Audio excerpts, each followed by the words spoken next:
semuanya, perkenalkan nama saya Juliani Friska Simbolon dengan NIM 24061355620 dari Prodi Teknologi Industri Pertanian kelas B. Di sini saya akan membuat sebuah video menjelaskan tentang metode kejedal untuk memenuhi tugas mata kuliah praktikum bahan pengetahuan industri. Sebelum dari itu, saya akan menjelaskan apa sih metode jedal itu. Nah, teman-teman, metode kejedal ini merupakan salah satu metode analisis kuantitatif untuk menentukan sejumlah protein yang terkandung pada produk bahan makanan. Metode ini memiliki prinsip menguraikan komponen yang ada dalam sampel menggunakan asam dan katalis, kemudian komponen nitrogen diubah menjadi amonium sulfat yang hasilnya dinetralkan dengan alkali, serta disuling menjadi larutan asam borat, yang dimana nantinya dititrasi untuk mengetahui banyaknya asam borat yang bereaksi dengan amonia,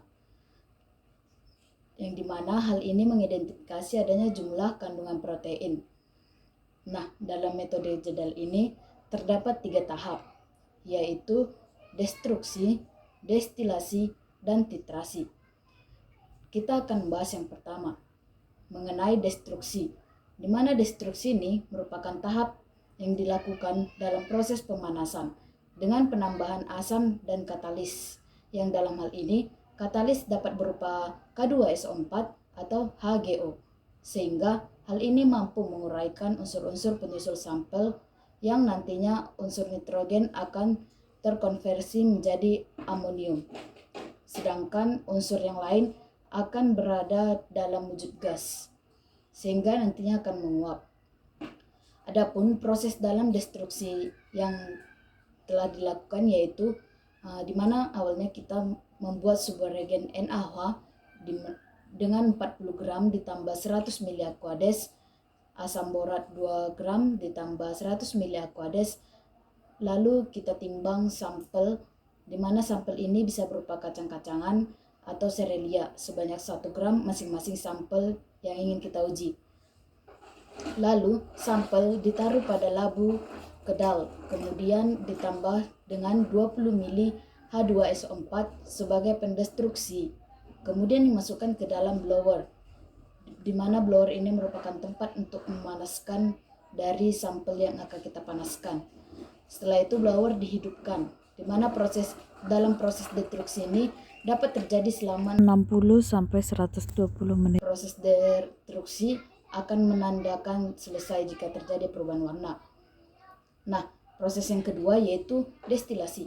Destilasi merupakan proses setelah destruksi selesai, yang dimana pada tahap ini amonium sulfat hasil destruksi akan dinetralisis untuk memberi suasana basa serta untuk menjaga pembentukan ion kompleks antara asam sulfat dengan katalisator. Pada tahapan ini terjadi pemecah amonium sulfat menjadi amonia yang nantinya akan ditangkap atau terpisah pada wadah destilat yang telah mengandung larutan standar serta indikator. Adapun proses yang akan terjadi pada tahap destilasi ini yakni sampel yang telah didestruksi tadi dimasukkan dalam labu destilasi sebanyak 25 ml, setelah itu ditambahkan dengan 20 ml NaOH, kemudian ditambahkan dengan indikator phenolphthalein sebanyak 3 tetes. Kemudian disiapkan Erlenmeyer, dimasukkan 100 ml asam borat, ditambah 3 tetes metilen blue dan metilen merah, kemudian ditaruh pada alat destilasi, yang dimana nanti si Erlenmeyer ini berada di bawah dari proses alat destilasi. Setelah itu proses destilasi dimulai, di mana amonia akan terpisah dari amonium sulfat dan akan masuk ke dalam Erlenmeyer. Maka destilasi telah mengandung larutan asam borat dengan indikator metilen biru dan metilen merah. Dalam proses ini dapat terjadi sekitar 10-40 menit.